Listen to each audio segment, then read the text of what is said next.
Assalomu alaykum. Sizlar bilan Shahboz Tursunov. Bugun sizlar bilan dorixonadagi savdoni oshirish yo'llari haqida gaplashmoqchi edim. Salom YouTube'da ko'rib turganlar, men Shahboz Tursunov o'zimning GPP kursimni tashkilladim. Bu kurs asosan farmatsevt xodimlar uchun mo'ljallangan bo'lib, GPP tekshiruvdan o'tayotgan dorixona xodimlariga juda ham muhim hisoblanadi.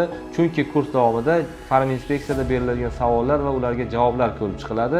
Agar kurs sizga ham qiziq bo'lsa, pastdagi havola orqali o'ting yoki quyidagi raqamlarga qo'ng'iroq qiling.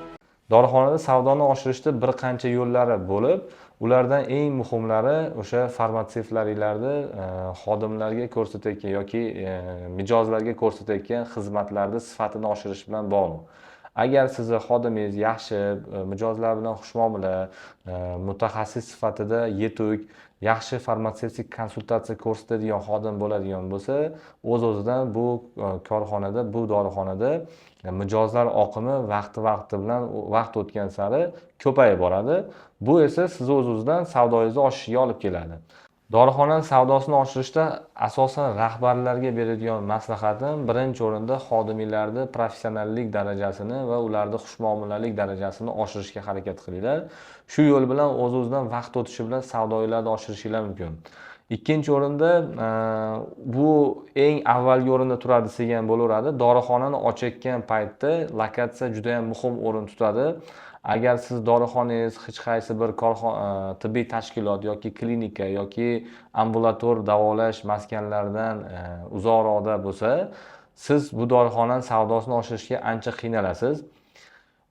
Agar shunaqangi dorixona sizda bo'lsa, mavjud bo'lsa, faqatgina spalniy rayon deydi. O'sha faqatgina odamlar dam olish uchun, uxlash uchun keladigan xonadon, o'zlarining kvartiralarining ichida, domlarning ichida bo'ladigan bo'lsa dorixonangiz, unda oshirish uchun yoniga biror bir yaxshi vrachni klinika qilib, частный klinika qilib, olib kelib joylashtirishinglar talab qilardim, so'rab qolardim, to'g'rirog'i.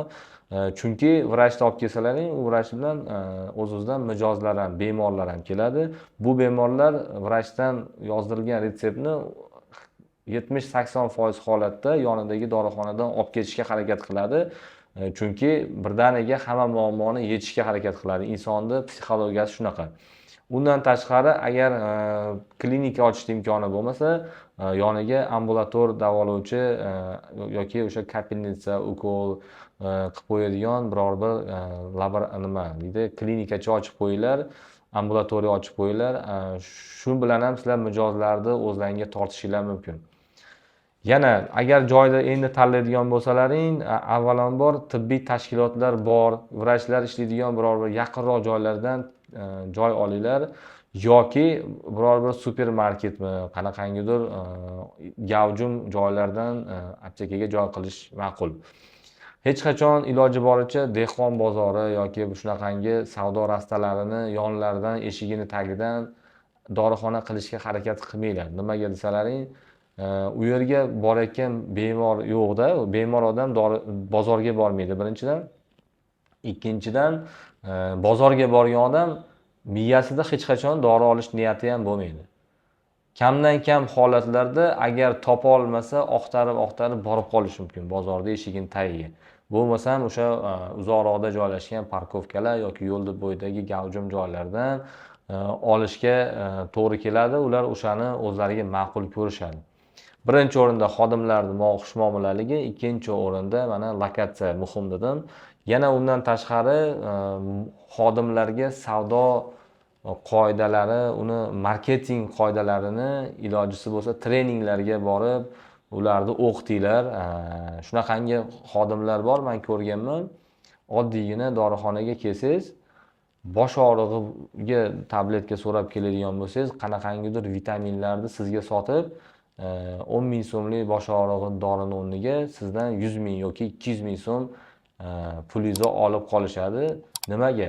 Ular uddaburon, ular bosh og'rig'iga kelgan odamni ko'rib, shikoyatlardan qarab, qaysidir vitamin yetishmovchiligini aniqlab, endi o'zlarining praktikasidan ko'rib, bilimidan tayangan holatda qaysidir vitaminni tavsiya qiladi. Misol uchun deylik, menda bo'lgan voqea, men Rossiyada o'qib yurganimizda dorixonada ishlardik. Biz ham shunaqa tavsiya berardik. Misol uchun, erektil disfunksiya bilan shikoyat bilan keladi. Misol uchun, tadalafil, sildenafil sostavli dorini so'rab kechqurun ko'plab mijozlar keladi. Shunda siz nima berishingiz mumkin? Oddiy, men o'zim qo'llaydigan soha. Agar sizda shu erektil disfunksiya anchadan beri kuzatilayotgan bo'lsa, yoshingiz hali yosh ekan, sizda может быть qanaqangidir vitaminlar yetishmayapti, sizda o'sha selen, rux elementlari yetishmasligidan sizda o'sha erektil disfunksiya kuzatilayotgan bo'lishi mumkin. Mana sizga mujskoy rux tarkibli o'sha vitamin bor. Mana sizga shuni tavsiya qilaman. 50 rubl turadigan sildenafil o'rniga 500 rubl turadigan o'sha nima deydi, mujskoy impotensiyani ko'taradigan dorini tavsiya qilib sotib olsangiz bo'ladi. Bu degani kassa chekini oshirish deydi buni. 50 rubldan 500 rublga 10 barobar oshiradi.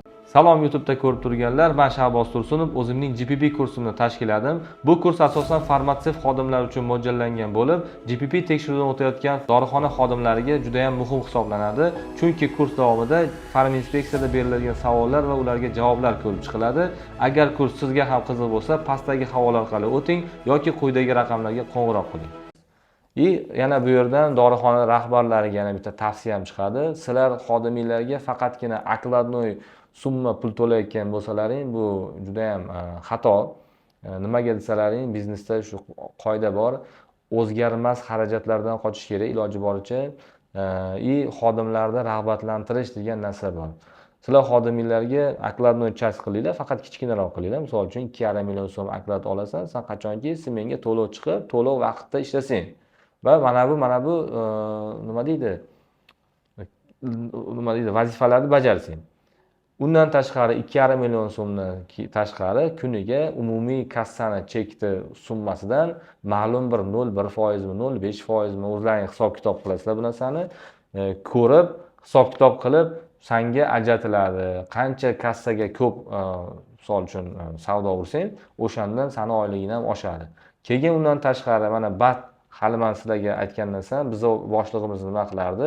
Agar sizlar shu batlardan, vitaminlardan ko'proq sotib, ko'proq prodaja qiladigan bo'lsalaring, o'sha batlardan sizlar ko'proq foiz olasizlar. Bizga ma'lum bir stavkalar qo'yib berardi.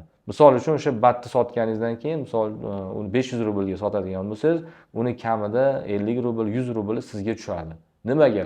U batga dorixona tomonidan 40-50% gacha o'sha nima deydi, natsenka qo'yilgan bo'ladi. Sizga qanaqangidir 10% ni berish ularga jalka emas.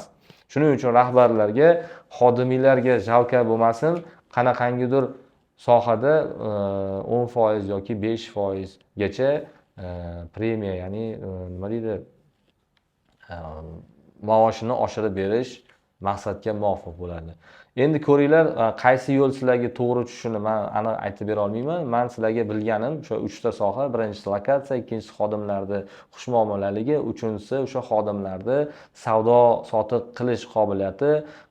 Oddiygina dori so'rab kelganga yana bir qo'shimcha sifatida обязательно uni foyda beradigan dorini tavsiya qilsin. Foyda bermaydigan, qaytdagi yo'q, keraksiz yoki o'tmay qolgan tovarlarni sotish yaramaydi. Sizlar bilan Shahboz Tursunov bo'ldi. Agar sizlarga ma'lumotlar qiziq bo'lsa, like tugmasini bosing. Kanalga obuna bo'lmagan bo'lsangiz, obuna bo'ling. Salom YouTube'da ko'rib turganlar, men Shahboz Tursunov, o'zimning GPP kursimni tashkilladim. Bu kurs asosan farmatsevt xodimlar uchun mo'ljallangan bo'lib, GPP tekshiruvdan o'tayotgan dorixona xodimlariga juda ham muhim hisoblanadi. Chunki kurs davomida farminspeksiyada beriladigan savollar va ularga javoblar ko'rib chiqiladi. Agar kurs sizga ham qiziq bo'lsa, pastdagi havola orqali o'ting yoki quyidagi raqamlarga qo'ng'iroq qiling.